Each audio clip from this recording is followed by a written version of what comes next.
After reading the first responses to my hardship letter, I decided to come back and add an explanation as to why the hardship letter and why it was necessary. I'm also going to further explain the circumstances that put me in the most improbable situation of my life.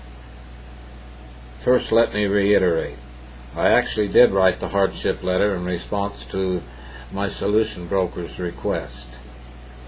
It was written right here on YouTube and then transferred to audio. I was going to remove it, but decided to leave it and see what kind of response it would bring. It wasn't my intention to make it part of YouTube. It was just one of those things that happened on the spur of the moment. My life is an open book, and I don't hide anything from any of my friends or readers. I've made mistakes, and I'm the first one to admit it, regardless of the outcome. Now let me explain why the hardship letter was necessary. When I lost my job, I made some very bad decisions. Refinancing on a non-principal loan was one of them. On a non-principal loan, your payments apply to interest only, and the principal is tacked on to the end of the loan. So in reality, your payments are low at first, but your principal keeps going up and your payments graduate.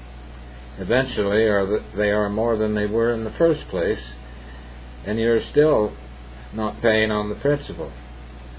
So in actuality, the mortgage company is stealing your home. I was aware of this, but I figured my financial situation would change and I could refinance after a year.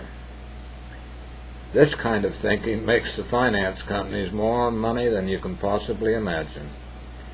As a matter of fact, it's the primary cause of the recession we are experiencing today. Anyway, my financial situation didn't get better.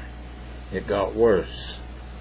Out of fear and desperation, I tried online businesses to add to my income.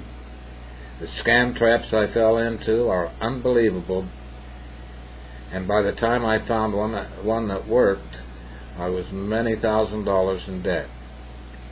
It seemed like the harder I tried, the further behind I got. For a while I made good money as a real estate investor, but the money I made just went to pay off my debts. I've always been a survivor, and I've done it on my own, but the time has come for me to swallow my pride and seek help from whatever source I can find. President Obama has introduced several programs to help people like me survive the financial crisis. His programs are designed primarily to stimulate the economy. A friend of mine suggested that I try the Department of Housing and Urban Development. He said they were implementing the stimulus programs. I called HUD, and they referred me to the Community Action Program in my area. That's where I am at the present time. Cheryl Stevenson is a solution broker who was assigned to be my counselor. She's helping me refinance, and hopefully I'll be able to use some of my equity to pay off my debts. The hardship letter is one of the requirements needed to put this whole thing in motion.